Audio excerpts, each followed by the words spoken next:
If anybody had anything, they shared it. I think that's the way Indians are. If you have anything, you share it. The Gun Lake tribe in itself, all 580 members, we're one big, huge family, We all love each other. We all respect each other, and we learn from our elders, and that's something that we really want to pass down to the younger generations. Why we're here today and how we became a Native American tribe. Before we were separated, all the Potawatomis, we were one great nation. One nation in Michigan, Ohio, Indiana, Illinois. So you can imagine at one point we were a very, very large nation. We were hunters and gatherers and tradesmen. And then you fast forward that a little bit, and the government decides to implement the Indian Removal Act, which led to the Trail of Tears. Andrew Jackson was the president, and he wanted to move all the Indians west of the Mississippi River. And when the soldiers come to get our people, Match-e-be-nash-she-wish says, no, we're not going. That's not our home out there. Our home is here. And they didn't bother him because they knew that he was a war chief and he could get the men together and they'd have had a tussle, but they left us alone. We didn't have any trust lands, so you had pockets of people that lived. Mainly our community was in Bradley area and Salem area, over by Hopkins and Allegan. So we're all spread out. Times were tough back then. It wasn't a reservation. It was just like a little settlement. That's what we called it. We didn't have telephones or anything like that. And if there was any news around in the community, they would ring the church bell. Then everybody would go up to the church to see what the news was. The church was the focal point of the Bradley settlement. It was like a meeting and a gathering place. We were really poor, but we had each other, and if you needed help, somebody would help you. That's a good thing to grow up like that and be thankful for what you have.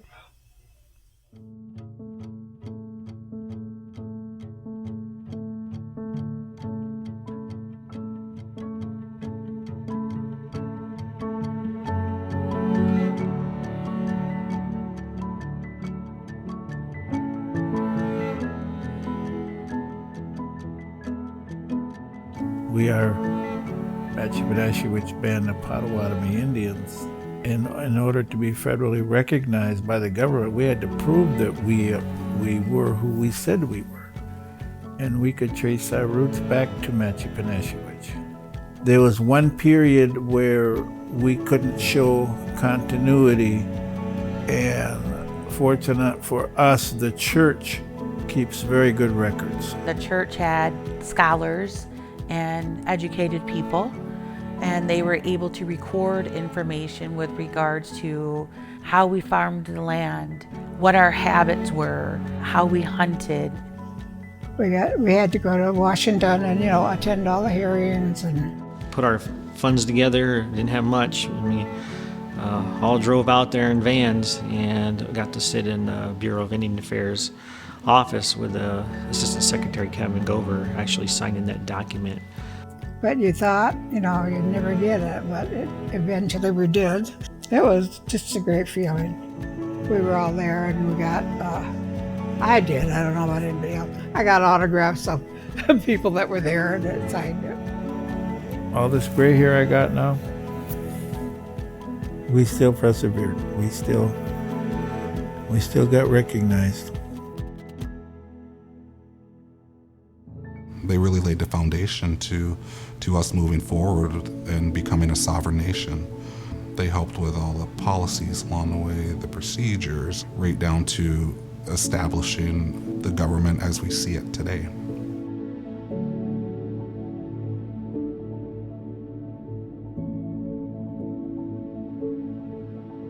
Sovereignty gives us the right to govern ourselves. It's our identity. It's the inherent right for us to operate as a government. We can establish our own laws. We have the ability to govern our people, just like any other government out there. We are our own entity. We are our own tribe. We have our own police department, our own court, a constitution. The tribe bases our beliefs on the 7 grandfather teachings. In our strategic planning, we think about how is this decision going to impact the next 7 generations.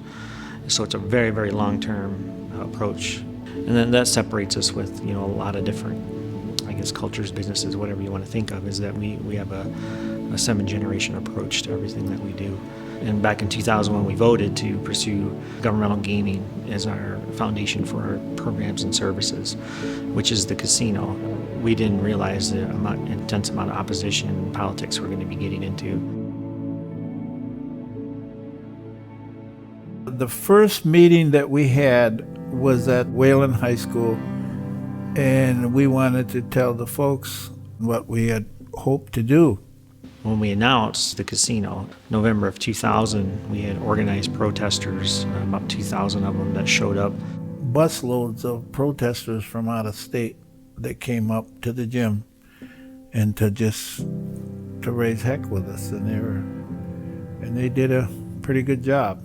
So we had to step back from that, reassess what the heck happened, and then the local community members that actually went there to learn about the project were embarrassed. They came to us and said, we don't know who these people were. Through that protest, a group was formed called Fogelly, Friends of the Gun Lake Indians, and they said, they came and see me the next day, several of the community leaders, and said, we want you to know that was not us that was protesting you there in Wayland. We never seen them folks before in our life, but we are here.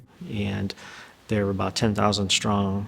And they supported us for federal recognition. So they went with us to Washington, they went with us to Lansing, and it was a good organization. And that was just showing the government that we did have support in the area. Once the final determination was done, we were immediately sued by Michigan Gambling Opposition, which is a locally organized group that was well funded. The business leaders in Grand Rapids, political leaders, wanted the casino not to happen. The litigation I mentioned, it lasted for a better part of 5 years before we were able to turn a shovel in the ground. At the end of the day, it all worked out. Since we've opened in 2011, we've generated 1.5 billion in the surrounding community. Through the gaming enterprise. We support thousands of jobs. We give back to the local communities, whether that's through revenue sharing or just donating to those that need it. The tribe has always wanted to diversify our economy, and with that, we created Gun Lake Investments, which is a non-gaming economic arm of the tribe, which is set up of 7 board members. Board of directors, and we also have a tribal CEO. We have a couple operating businesses. The one you can see the most is Noonday Market and gas station, and we also have some strategic land purchases for economic development. I think we're coming full circle. The natives, the Indians, believe everything happens in the circle, and we started with nothing. And today, I think our tribe is able to take care of our people like we envisioned.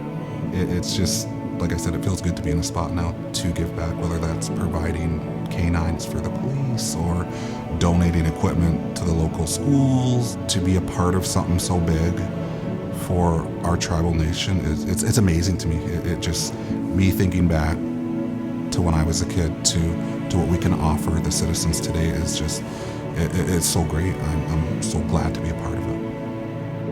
One of the biggest legislative achievements that we did was to pass the Gun Lake Land Reaffirmation Bill. We worked with our elected delegation, and they were able to pass the bill, and it was signed by President Obama. So that's a great example of how we interact when we're able to pass a federal bill, recognizing our right to have reservation trust lands. Trust lands are important because you have jurisdiction over the land. The United States holds that land in trust for the benefit of the tribe. So right now, you are not in the state of Michigan. You are on federal tribal reservation land of Gun Lake Tribe. We went from having nothing to a full gaming enterprise, a tribal government with over 170 employees. We have GLI now. The gaming enterprise itself employs over 1,200. Looking into the future, I see nothing but continued growth and success for the Gun Lake Tribe.